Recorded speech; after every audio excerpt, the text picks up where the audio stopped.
xiriiriga wuxuuna maxamed xaaji aaminsan inay meelahaas yaalaan fursado wax lagu gaadi karo ayna ku badbaadi karaan iyagu markay wax dilaan kadib ugu fiican wax lagu tiyaar karno meel bulsho ah oo dadka ay ku badan yihiin oo qofka ingiisa milyan qof ay qabanayaan laakiin wada nadiif ah qof socdo ikhtiyaarkiisa ma fududa horta hooyiisa aan number 1 ah oo qofka hooyigu ku hooyanayo in la helo waa imaam masaajid uu ku tukanaa laba ah waa imaam wada uu maray wadooyinka uu badan saddex meeda ku kala lacaan hooyigiisa in gudaha loo galo ihtimaal waayo huwa uu yaali karo qof la joogi karo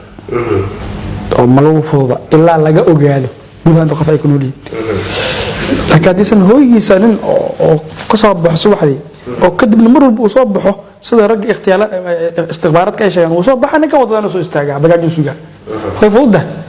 oo soo baxo wadada ilaa xaq lugeeya masaafadaas xaq u gaar karaaca way fududa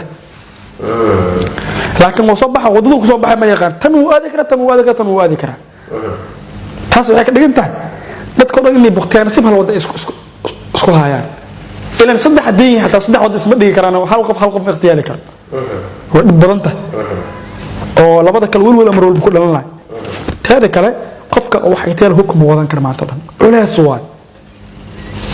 بعدين يكون جيران أو مركي هدف كلا أركلا سواقاته لكن سؤال ده كشنا هبلا وضع كسويا ما وبدأت كيكوفش المام حتى وملغفك لو خبطه هذا marka aad silaax soo qaadanayso hubka iskooladaada iyo marka ikhtiyaarka galiis wax daqiiqad yar la in ahaadaan daqiiqad yar dumarku waxay qayb ka yihiin kooxaha sameeya dilalka dhagarta waxayna shaqadooda ku sheegeen inay ku kooban tahay qaadista iyo qarinta hubka iyagoo isticmaala bajaajyada dumar in loo helo xilliga hore raga qaadan jireen dhalinyarada bacan wax ku qaadan jireen bacdan oo fashion-ta buugta kursaysan am geesaha qaan jirnaa ka dal isku fahmay laakiin ma qadad bajaajyada soo batay fursada kale waa bajaaj loo qaadanta badan naagana qaado inta badan bajaajka oo wada waxa lagu fahmi karaa darawalka